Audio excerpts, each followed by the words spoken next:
Una po sa lahat ay magandang tanghali po, no? Tanong ko lamang sa iyo, mamili ka dito sa tatlo na ito. Pag-ibig, utang sa pera, o kamatayan. Para sa iyo, ano ba ang pinakanakatakot mula sa tatlo na ito at bakit?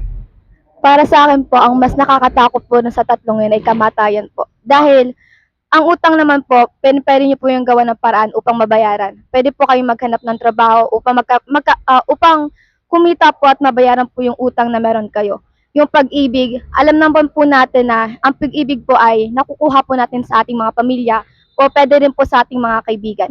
Pero ang kamatayan po, ito po yung isang bagay na hindi po natin alam kung ano po ba talaga yung mangyayari sa atin kapag nangyari to. Ang kamatayan po kasi, ito po yung hindi po natin alam kung saan po ba tayo papunta, sa langit po ba o sa impyerno. Ang kamatayan po kasi, alam po natin na ito po yung wala na po itong atrasan. Kapag namatay po kayo, wala na po kayo magagawa dito. Kaya mas nakakatakot po na nakakatakot po yung kamatayan dahil hindi po natin alam kung kailan po ba yung darating sa buhay natin. Pero kung halimbawa gusto mong mabuhay ng napakahabang panahon, ilan pa kayang taon gusto mo magtagal dito sa mundo na to? Baka po mga 100 years pa po. Dahil gusto ko pong, hindi lang po dahil gusto ko pong makasama yung mga mahal ko sa buhay. Gusto ko rin pong makita yung mga pagbabagong mangyayari po sa mundo natin. Dahil sabi nga po nila na yung Diyos daw po natin, darating daw po dito, tapos yung mga masasama daw po ay mawawala daw po. So gusto ko pong makita kung ano po yung mangyayari sa bayan po natin. Halimbawa po dito po sa Sariaya, kapag 100 years na po ba, ano po kaya yung madadagdag po ditong establishment po, kung ano po yung madadagdag na gusali po, parang ganun po. Pero alam mo ba hanggang kailan ka magtatagal dito? Parang siguro po mga 50 years or 60. Pero syempre, ang punto lamang, marami magsasabi, hindi natin talaga alam. Opo. Ang tanong ko, mararating ba natin yung ganyang mga edad na yan, no? Kasi bakit? Huwag naman sana biglang sa gitna ng interview, bigla tayong pagsakan itong malaking puno na to. Yeah. Or wag naman sana biglang ipupuntahan kayo, bigla kayo masagasaan ng sasakyan. Ang daming mga pangyayari, hindi natin alam, pero ang kamatayan lamang ay nag-aabang lang yan, hindi natin talaga alam kung kailan. Kaya lamang, darating talaga, nasa talaga tayo mamamatay, hindi nga lang sabay-sabay. Maring depende nga kung kailan talaga tayo tatagal sa mundo na to. Pero ito po sa tingin nyo, patas ba ang buhay o hindi patas? Ang buhay po ay hindi patas, lalo na po sa mga mahihirap. Dahil kapag mahirap ka po, ang tingin po nila sa iyo mababa po. Kapag po mahirap ka, hindi po yung mga trabaho po, hindi po lahat mabibigyan po ng trabaho dahil titingnan po nila yung estado po ng isang tao. Kapag mahirap ka po kasi, halimbawa na lang po ay nagpupulot po ng basura.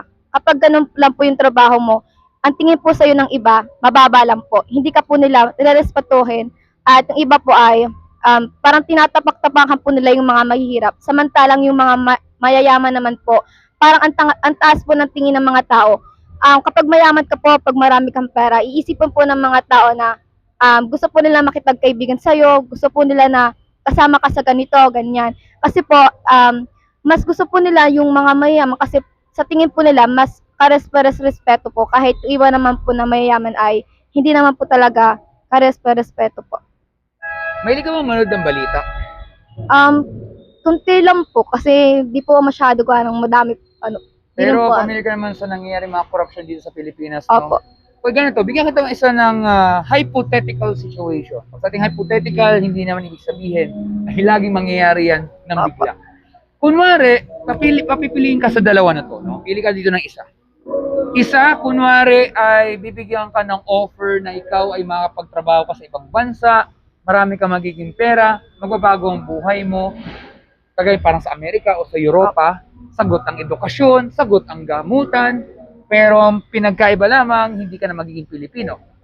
Versus, magiging Pilipino ka pa rin dito sa lupa ng Pilipinas na to, pero kasama sa likod ng mga skandalo, korupsyon, at araw-araw mo nang naririnig yan sa tenga na yan.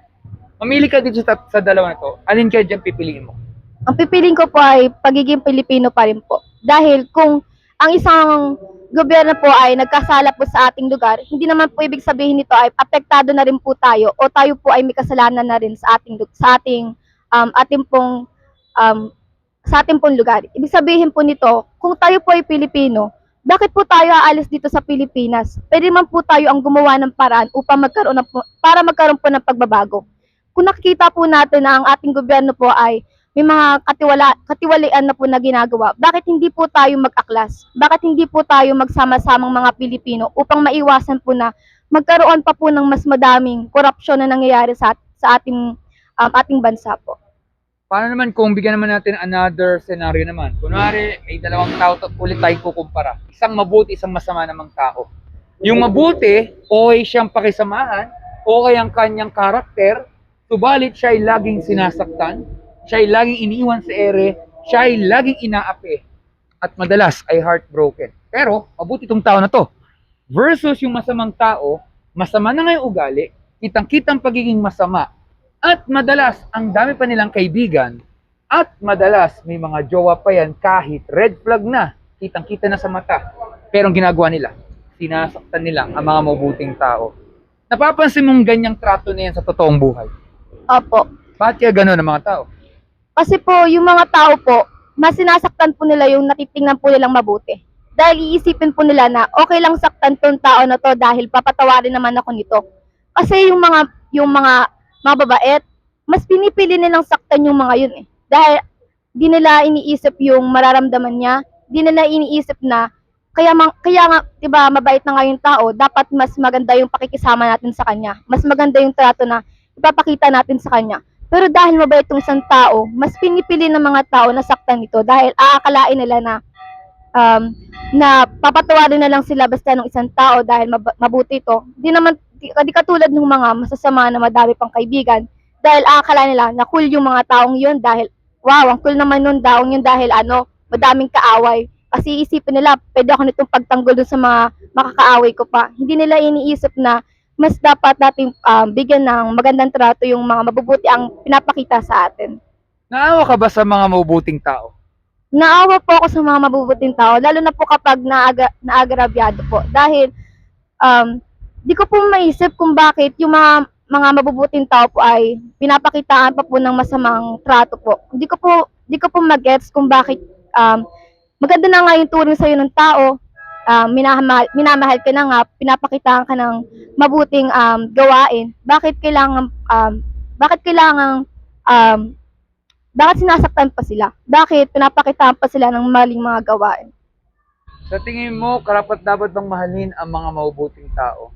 Dapat po silang mahalin dahil unang-una po, dapat nating mahalin yung mga mabubuting tao dahil sila po yung may magandang kalooban po sa kanilang puso. Meron po silang malasakit sa kapwa, meron po silang pagmamahal sa mga nasa paligid nila. Kaya dapat po na maranasan din po nila na sila naman po yung mahalin at alagaan. Kasi kaya ako po nasabi yan, di ba, lahat po tayo tinuruan. Kung kayo magiging mabuti ka sa kapwa mo tao, wala ka dapat magiging problema kasi nakikita yan sa paligid yan. Yun nga lang, ang problema sa panahon at henerasyon ngayon ay mukhang baliktad. Ang pagiging mabuti ay nagiging masama. At ang pagiging masama naman ay parang normal na lang sa lahat-lahat. Napapansin niyo ba yun? Napapansin ko po. Pero hindi ibig sabihin kasi kung ano po ang nauuso ay laging tama. Yan yung dahilan kung bakit kung ano yung nauuso, tumatalo ng maraming tao. Hindi na napapansin ay napapahamak na tuloy ang lahat. Hindi lang naman ilan ang magsasuffer. Lahat-lahat. Bigyan kita ng konting kalaman. Familiar ka ba sa Philippine Statistics Authority, yung birth certificate natin, PSA? Opo. Okay? Naglabas sila ng isang pag-aaral na kung saan about 50% or 60% more ay patuloy ang pagbaba ng bilang ng mga kinakasal sa panahon ngayon. Ika nga, biro sa isang headline, I do, X. Sana all, check. Ngayon, anong gusto ko iparating? Kung napansin mo yung ating pag-uusap, di ba? Naging komplikado lahat kung makikipag-usap lamang. Eh imagine mo, naapekto na ang statistika patungkol dyan. Maraming tao nag-iisa. Maraming tao nanguhugot na lamang.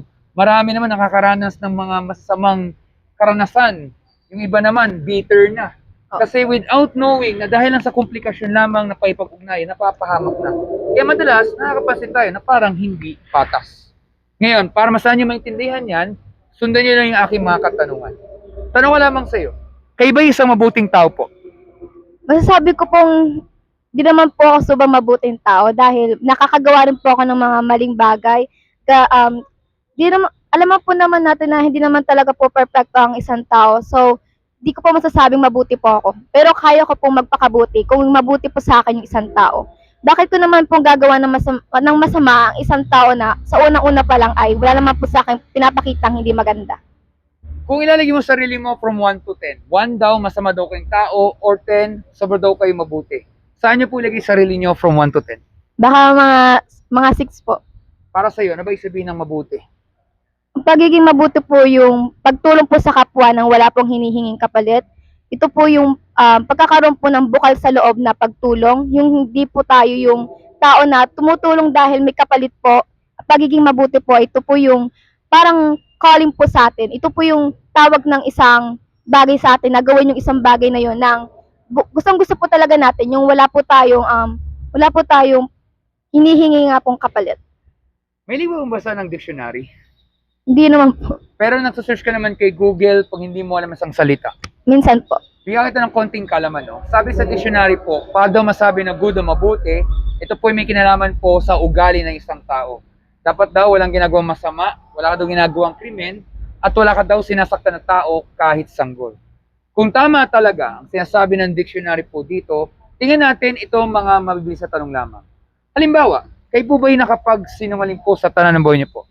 Nakapagsinungaling po ako. Lalo na po sa mga magulang ko kapag, halimbawa po ay may pupuntahan po ako, ang sabi ko po ay may group project lang po. Pero ang totoo naman po ay pupunta lang po ako sa kakaibigan ko. Pero syempre, halimbawa, kunwari, isang bata, kapag natuto siya magsinungaling, dala-dala na yan hanggang sa dulo yan. Kaya ang totoo, lahat taga tayo dyan ay guilty dito. Pero ito po, kayo po ba ay nakapagnakaw ng kahit anong gamit sa tanan ng buhay niyo po? Lapis, ballpen, barya, may napulsa sa kalsada, hindi mo lang binalik, or nangopya ka o nagpokopya ka sa exam or quiz sa tanan ng buhay niyo po. Kayo ba ay nakapagnakaw ng kahit anong halaga? Ako po ay, nung elementary po ako po ay iniintay ko po nun si Papa. Tapos nakakita po ako ng 20 sa harapan ko. Ay di ko naman po kilala kung sino may-ari. Kinuha ko na lang po yung 20. Yun yan, no? Imagine mo kunwari, nandyan lang yung police station sa di kalayuan, sa totoong buhay, kulong na po tayong lahat dahil lang sa mamalilit na bagay lamang. Ibig sabihin, nawawala ng tiwala sa atin pag hindi tayo napagkakatiwalaan sa maliit na bagay. E ano pa kaya kung sa malaking halaga? Kaya lahat taga tayo dito ay guilty. Pero ito po, kayo ba'y nakaranas na magalit isang tao? Opo, madalas po. Nawawala ba ang stress mo pag yung nagagalit o lalong tumitindi po? Kapag nagagalit po ako, parang lalo pong tumitindi po yung stress ko. Siyempre, halimbawa, kunwari, sinasaktan kayo ng isang tao, no? Siyempre, kalau ko masabihin, hindi ka nasasaktan, pero sa loob ng puso mo, parang gusto mo nang manampal o manuntok ng tao, pero sa isip lamang. Hindi mo lang talaga siya gagawin sa totoo. Yun nga lang, hindi man tayo nakapatay ng tao, pero nakapatay naman tayo ng masasakit na salita sa puso ng isang tao. Kaya lamang lahat tayo dito talaga ay guilty. Pero ito po, nagagamit nyo minsan ang pangalan ng Panginoon sa walang kabuluhan. Minsan lalakad kayo, bigla kayo nadulas, napa-OM, alam niyo na po yun? Opo, minsan po nasasabi ko po. Halimbawa po, pag nagugulat po ako, sabi ko, oh my God, Okay. Ganito lamang yan. Mahal mo ba nanay mo? mahal ko po. Halimbawa, kung narinig na ikaw ay nagkapalipas ka ng oras, halimbawa, then suddenly, natapa ka lamang, natawa ka sa sarili mo, instead ng pangalan ng Panginoon, nabanggit mo yung pangalan nanay mo randomly na wala siyang kinalaman. Nagulat ka lamang. Okay lang banggitin yun, panggulat lamang? OM, insert mother's name? Sa tingin ko po ay hindi po dahil wala naman pong kinalaman yung taong yun sa pagkadapa niyo po. Exactly. Ganun din, wala rin kinalaman ng Panginoon sa mga ganung bagay na yun. Opo. Kasi parang bang sinisira natin ang pangalan ng isang tao o ng Panginoon. Ang tawag kasi doon ay blasphemy or pambabastos. Na kung saan dapat natin nirerespeto ang kanyang pangalan at hindi nagagamit sa walang kabuluhan. Gayun din, kahit pangalan ng loved ones mo, hindi mo sila kayang sirain dahil nirerespeto mo sila. Sana nga, ganun dapat po sa Panginoon. Yun nga lang, lahat talaga tayo dito ay nagamit na natin ito, kaya po tayo dito ay guilty. Lilinawin ko po sa inyo, hindi ko to paninira, hindi to panghusga. Ito po ay mga katanungan para lang malaman sa ating sarili kung talaga tayo isang mabuting tao. Sa tingin nyo kaya, kung tayo po mamamatay, hindi to pananakot, at aharap tayo sa tinatawag na judgment day sa Panginoon. Sa tingin nyo kaya, kayo ba'y guilty sa nagawa niyong kasalanan o inosente po kayong tao? Guilty po ako sa mga nagawa ko pong kasalanan dahil yung mga bagay pong yun ay talagang pinagsisihan ko po talaga at inisip ko po talaga na dapat hindi ko po talaga yung ginawa. So, kung mamamatay man po ako, dadalhin ko po yun na guilty po ako. Pero sa tingin mo, saan ka pupunta halimbawa pag ikaw ay namatay? Sa langit ka ba pupunta o sa impyerno? Tanong lamang po. Sa tingin ko po sa langit. Bakit po? Dahil pinapakisamahan ko po ng tama yung mga kaibigan ko, nirerespeto ko po yung mga mahal ko sa buhay at pinagsisihan ko po yung mga kasalanan ginagawa ko po. Sabihin natin yung linya mo yan ay gamitin natin sa isang kriminal na kunwari siya ay nagnakaw siya ng pera sa bangko. Nung siya'y dinakip ng mga pulis at siya'y dinala sa korte para siya'y litisin sa harap ng judge, ito ang sasabihin ng kriminal sa judge. Judge, aminado po na ako po ay guilty sa nagawa kong pagnanakaw. Subalit, baka naman po hindi ako sa kulong pupunta. Kasi una, nagsisisi na po sa kasalanan. Nirespeto ko naman yung mga magulang ko, iba pa, nagnakaw lang po talaga ako dahil kinakailangan ko lamang. Ang problema, sasabihin pa rin ng judge, dahil sa nagawa mong krimen, kailangan niyang pagbayaran, kailangan pa rin siyang itapon talaga sa kulungan. Tama po ba? Tama po. Dahil kapag nagkaroon po tayo ng kasalanan, hindi po dahil nagsisisi ka po o dahil mahal mo po yung mga nasa paligid mo, hindi na po ito yung magiging rason upang hindi na po ituloy yung pagkakasala nyo po. Ibig sabihin po, kapag nagkasala po tayo, dapat po marunong po tayong, kapag po nagkasala tayo, dapat po natin pagbayaran yung mga kasalanan na ginawa natin. Lalo na po kapag yung kasalanan kinumit po natin ay masyado pong malaki. Sana ay yung ganyang idea na yan ay yung pinag-usapan na yan ay parang ganyan din ang sinasabi kasi ng Bible. Sabi kasi sa Biblia, ang mga tao nagsinungaling, nagnakaw, nagtanim ng galit, hindi nirespeto ang magulang o ginamit man ang pangalan ng Panginoon sa walang kabuluhan. At iba pang mga kautosang nilipag natin, magaan man yan o mabigat, ginawa natin yan or sa isip lamang, ay walang makarating sa langit. Hindi makikita ang karena ng Diyos kung hindi itatapon po sa nagabagang apoy o impyerno. Sa tingin mo kaya, ikaw ba ay nag-alala sa sinasabi ng Biblia na maaaring kayo po ay sa hell mapupunta, subalit hindi lang po kayo, lahat po tayo kasi may nagawa po tayong kasalanan sa harap ng Panginoon. Kayo ba ay nag-alala sa sinasabi ng Biblia? Opo, dahil sa sabi po ng Biblia, nakakatakot daw po dun sa hell. Kaya po, nag-aalala po ako kung sa langit po ba talaga ako pupunta o dun sa ibaba po. So, nag-aalala po ako hindi lang po para sa sarili ko, kundi para po sa lahat sa atin. Dahil kung lahat po tayo ay nagkaroon po pala ng kasalanan, tapos ibig sabihin po nun ay pupunta tayo sa hell po, para nakakabahala po ito para sa atin. Ano man po mangyari, dapat tayo mag-alala kasi po buhay ang pinag-usapan natin. Oo, biglaan lang itong interview na to, pero don't get me wrong po, wala po masamang intensyon. Ako po ay nagmamalasakit lamang. Tanong ko lamang sa iyo, mahal mo ba sarili mo? Mahal ko po ang sarili ko. 100% sure? 100 po. Pag may nagawa kang isang kasalanan, mahal mo pa rin sarili mo? Mahal ko pa rin po ang sarili ko. Dapat lang. Kasi bakit? May mga tao po kasi pag may nagawang kasalanan, feeling nila wala na silang kwenta. Yung iba nag-iisip na magpakamatay. Hindi para mag-trigger po tayo, pero makita natin reality na may mga taong pag may nagawang mali, feeling nila basura na sila. Pero tandaan natin, tayo po'y pinanganak na magkakamali talaga tayo, pero hindi ibig sabihin no, na pag nadapa ka na, wala nang tutulong sa'yo, di ba? Yep. So ibig sabihin, kaya natin talaga matuto sa mga daanan na masyadong lubak-lubak o talagang hirap para hindi tayo mapahamak sa mga susunod. Yan yung dahilan kung bakit mahalaga nating malaman na ang Panginoon po ay may kinalaman sa lahat ng mga nangyayari dito. At dapat nating mahalin ang ating sarili. Subalit, sabi sa Biblia po, ang mga tao ng sinungaling man at iba pa man nagawang kasalanan, impyerno po ang naghihintay sa atin. Dahil yan ang hustisya ng Panginoon sa ating lahat.